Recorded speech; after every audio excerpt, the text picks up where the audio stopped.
আপনি কি কখনো এমন রাতে ঘুমাতে পারেননি যখন চারিদিকে নীরবতা, কিন্তু আপনার বুকের ভেতরে ঝড় চলছে? সব ঠিক আছে, এই অভিনয়টা সবাই করে, কিন্তু ভেতরে ভেতরে আপনি জানেন আপনি ভেঙে পড়ছেন।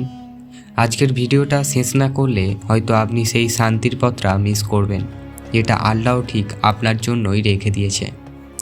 কষ্ট কেন আসে? আমরা সবাই একটা প্রশ্ন করি। আমরা নামাজ পড়ি, দোয়া করি, তবুও কেন আমাদের জীবনে এত কষ্ট, কঠিন? এখানেই প্রথম ধাক্কা। আল্লাহ কষ্ট দেন না আপনাকে ভাঙার জন্য, আল্লাহ কষ্ট দেন আপনাকে ফিরিয়ে আনার জন্য। একটু ভাবুন, যখন শিশু হাঁটতে শেখে সে বারবার পড়ে যায়, মা কি তখন তাকে ঘৃণা করে? না, মা তখন সবথেকে কাছে থাকে। ঠিক তেমনই যখন আপনি সবথেকে কষ্টে, আল্লাহ তখন সবথেকে কাছে। কিন্তু প্রশ্ন হলো, আমরা সেটা বুঝি না কেন? এই প্রশ্নের উত্তরে লুকিয়ে আছে পরের অংশে। শান্তি মানে যা আমরা ভাবি তা নয়। আমরা ভাবি সব ঠিক হয়ে গেলে শান্তি আসবে, কিন্তু একটা মজার প্রশ্ন করি, আপনি কি কখনো এমন কাউকে দেখেছেন যারা সব আছে তবুও সে অশান্ত? অন্যদিকে একজন মানুষ যার নেই টাকা, নেই নিশ্চয়তা, তবুও তার চোখে এক অদ্ভুত শান্তি। কেন? কারণ শান্তি পরিস্থিতি নয়, সম্পর্কের মধ্যে। আর সেই সম্পর্ক আল্লাহের সঙ্গে। আল্লাহর রহমত আসলে কি? অনেকে ভাবে রহমত মানে শুধু সুখ। না, রহমত মানে আল্লাহ আপনাকে একা ছেড়ে দেন না। কখনো তিনি দরজা বন্ধ করে দেন যাতে আপনি জানালার দিকে তাকান, কখনো তিনি মানুষ দূরে সরিয়ে দেন যাতে আপনি তার দিকে ফিরে যান।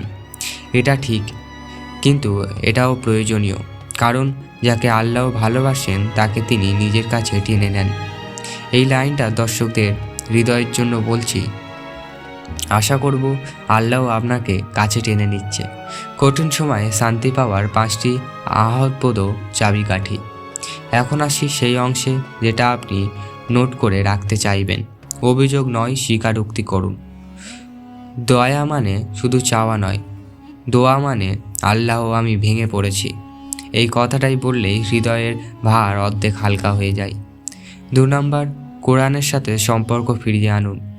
দিনে 1 পৃষ্ঠা বোঝা না গেলে সমস্যা নেই, কিন্তু শুনুন, কোরআন শুধু পড়ার বই নয়, কোরআন হলো শান্তির চিঠি। তাই জন্য এই চ্যানেলে কোরআন সম্বন্ধে ভিডিও পাবেন, সাবস্ক্রাইব করুন এবং নিজের মনকে শান্ত করুন। 3 নম্বর, তাহাজ্জুদের সেই নীরব কান্না। সবাই যখন ঘুমায়, আপনি যখন বলেন যে আল্লাহ আমি পারছি না, এই কান্না কখনো নষ্ট হয় না, কখনোই না। 4 নম্বর, অপেক্ষাকে ইবাদত বানানো। আপনি হয়তো ভাবছেন আর কতদিন, কিন্তু জানেন আল্লাহ দেরি করেন না, তিনি প্রস্তুত করেন। এই লাইনটা মনে রাখবেন। 5 নম্বর, একা থাকার ভয় কাটানো। আপনি একা নন, আপনি কখনো একা ছিলেন না, শুধু আপনি ভুলে গেছেন কে আপনার সঙ্গে আছেন। যখন মনে হয় সব শেষ, একটা ভয়ঙ্কর সত্য বলি, কিছু মানুষের জীবনে শান্তি আসে শেষ মুহূর্তের ঠিক আগে, যখন তারা হাল ছেড়ে দিতে চায়। যদি আজ আপনি সেই জায়গায় দাঁড়িয়ে থাকেন, তাহলে শুনুন, আপনার গল্প এখানেই শেষ নয়, এটা টার্নিং পয়েন্ট। কিন্তু কেন? এই উত্তরটা জানলে আপনি চোখের জল মুছবেন। আল্লাহ কখনো না বলেন না। আল্লাহ 3 ভাবে দোয়া কবুল করেন। 1 নম্বর, যা চান এখনই দেন। 2 নম্বর, তার চেয়েও ভালো কিছু দেন। 3 নম্বর, অথবা আখিরাতের জন্য জমা রাখেন। তাই যা না পেয়েছেন তা হয়তো আপনাকে বাঁচিয়েছে, এটাই ভাবলে মন শান্ত হয় না। শেষ কথাটা, আপনি দুর্বল নয়, আপনি নির্বাচিত। কারণ সবাই কষ্ট পায় না যাতে আল্লাহর কাছে ফিরে আসে।